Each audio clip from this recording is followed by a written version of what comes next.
بسم اللہ الرحمن الرحیم۔ تمام سننے والوں کو السلام علیکم۔ حضرت سلیمان علیہ السلام کی بادشاہت ایک عظیم اور طاقتور حکومت تھی جو بہت سی خصوصیات سے ممتاز تھی۔ حضرت سلیمان علیہ السلام کا شمار انبیاء کرام میں ہوتا ہے اور ان کی بادشاہت کی بنیاد اللہ کی طرف سے دی جانے والی حکمت، علم اور معجزات پر تھی۔ حضرت سلیمان علیہ السلام کا فرمان روایی نہ صرف انسانوں پر بلکہ جنات، پرندوں، جانوروں اور ہوا پر بھی تھی۔ ان کے پاس ایک خاص انعام تھا جس کے ذریعے وہ ان مخلوقات کے ساتھ بات چیت کر سکتے تھے۔ قرآن مجید میں ان کا ذکر مختلف صورتوں میں آیا ہے، خصوصاً سورہ نمل میں، جہاں ان کی حکومت کی تفصیل بیان کی گئی ہے۔ حضرت سلیمان علیہ السلام کی بادشاہت میں جو خاص باتیں تھیں وہ درج ذیل ہیں۔ علم و حکمت۔ حضرت سلیمان علیہ السلام کو اللہ نے دی شمار علوم عطا کیے تھے جن میں جانوروں، پرندوں اور دیگر مخلوقات کی زبان سمجھنے کی صلاحیت شامل تھی۔ ان کے علم کی بنیاد عدل و انصاف پر تھی اور انہوں نے اپنی حکومت میں ہمیشہ عدلیہ کے اصولوں کی پیروی کی۔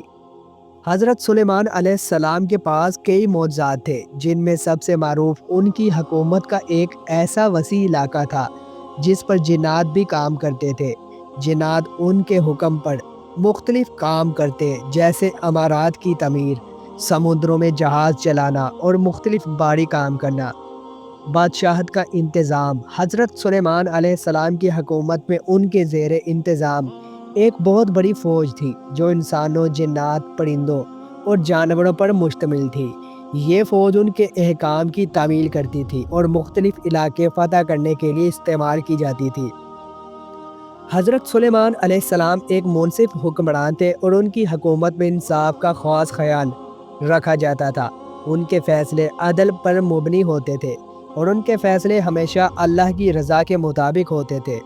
حضرت سلیمان علیہ السلام کا تخت بہت مشہور تھا اور اس کے بارے میں قرآن مجید میں ذکر آیا ہے کہ ایک وقت آیا جب حضرت سلیمان علیہ السلام کا تخت ایک مخصوص جن نے حاضر کیا جو ان کے معجزات کی ایک مثال تھی۔ حضرت سلیمان علیہ السلام کی بادشاہت کا دور ایک مثالی دور تھا۔ حضرت سلیمان علیہ السلام کو اللہ تعالیٰ نے بے شمار معجزات اور قدرتی طاقتیں عطا کی، جن میں سے کچھ اہم معجزات یہ ہیں۔ جانوروں اور پرندوں کی زبان سمجھنا۔ حضرت سلیمان علیہ السلام کو اللہ تعالیٰ نے جانوروں، پرندوں اور چھپکلیوں کی زبان سمجھنے کی قدرت دی تھی۔ قرآن مجید میں آتا ہے کہ حضرت سلیمان علیہ السلام نے چیل اور ہدہد کی زبان کو سمجھا اور ان سے بات کی۔ ہوا پر حکومت۔ حضرت سلیمان کو اللہ تعالیٰ نے ہوا پر بھی اختیار دیا تھا جس کے ذریعے وہ ایک جگہ سے دوسری جگہ انتہائی تیز رفتاری سے سفر کر سکتے تھے۔ حضرت سلیمان علیہ السلام نے ہوا کو اپنے حکم سے قابو کیا تھا۔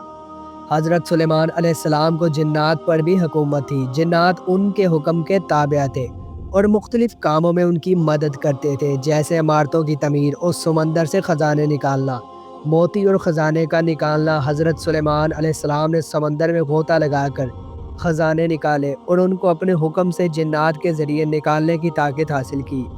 ملکہ سبا کا معاملہ۔ حضرت سلیمان علیہ السلام نے ملکہ سبا کے دربار میں اپنی طاقت دکھائی۔ ان کے دربار میں ایک تخت کا انتقال ہوا جو حضرت سلیمان علیہ السلام کی برکت سے فوراً ایک لمحے میں منتقل ہو گیا۔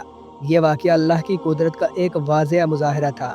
زندگی اور موت پر قابو۔ حضرت سلیمان علیہ السلام کو موت اور زندگی کے مسائل میں بھی اختیار حاصل تھا، جیسا ان کے سامنے ایک مردہ کا جسم آیا تھا جس پر انہوں نے اللہ کے حکم سے زندگی واپس دے دی۔ حضرت سلیمان علیہ السلام کے یہ معجزات نہ صرف ان کی نبوت کی عظمت کو ظاہر کرتے ہیں بلکہ اللہ کی طاقت اور حکمت کی نشاندہی بھی کرتے ہیں۔